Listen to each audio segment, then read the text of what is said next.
ಮಾಡಬೇಡಿ. ಮತ್ತು ನನ್ನ ರಾಜ್ಯ ಹುಡುಕು, ನಿನಗೆ ಹಣ ವಾಪಸ್ ಬರುತ್ತೆ, ವಸ್ತು ವಾಪಸ್ ಬರುತ್ತೆ, ಒಡವೆ ವಾಪಸ್ ಬರುತ್ತೆ. ಇವೆಲ್ಲವುಗಳಿಗೆ ಅಜ್ಞಾನಿಗಳು ಚಿಂತಿಸ್ತಾರೆ. ಆದರೂ ನೀವಾದರೂ ದೇವರ ರಾಜ್ಯಕ್ಕಾಗಿ ನೀತಿಗಾಗಿ ಮಾಡಬೇಡಿ.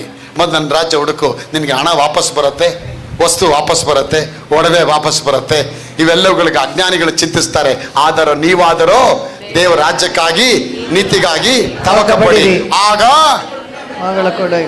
ಇವೆಲ್ಲ ಯಾಗ ಇವೆಲ್ಲವುಗಳ ಜೊತೆ ಎಲ್ಲವುಗಳು ಹೇಳಿ ಎಲ್ಲವುಗಳ ಜೊತೆ ಅವುಗಳು ಇವೆಲ್ಲವುಗಳು ಇವೆಲ್ಲವುಗಳು ಇವೆಲ್ಲವುಗಳು ಇವೆಲ್ಲವುಗಳು ಇವೆಲ್ಲವುಗಳು ಇವೆಲ್ಲವುಗಳು ಇವೆಲ್ಲವುಗಳು ಇವೆಲ್ಲವುಗಳು ಕೂಡಿಸಿಕೊಳ್ಳಲ್ಪಡುತ್ತದೆ. ಕೂಡಿಸಿಕೊಳ್ಳಲ್ಪಡುತ್ತದೆ. ಏನ್ ಚೆನ್ನಾಗಿ ಹೇಳ್ತಾರೆ ನೋಡ್ರಿ. ಹಣ ಬರುತ್ತೆ ಅಂತ ಹೇಳ್ತಾರೆ. ಆಗ ನನ್ನ ಪ್ರಿಯ ದೇವ ಮಕ್ಕಳೇ, ಆಗ ಹಣ ಎಲ್ಲಿದೆ ನಮ್ಮ ಹತ್ರ?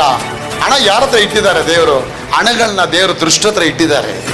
ಯಾಕೆ ಅವ್ನಿಗೆ ಏನ್ ಕೆಲಸ ಕೊಟ್ಟಿದ್ದಾರೆ? ಹಣನ ಕೂಡಿಸೋಣ ಕೆಲಸ ಕೊಟ್ಟಿದ್ದಾರೆ. ಇವಾಗ 7 ನಂಬರ್ ಸಾಕಪ್ಪ. 8ನೇದು A to Z. ಹಣ ಎಲ್ಲಿ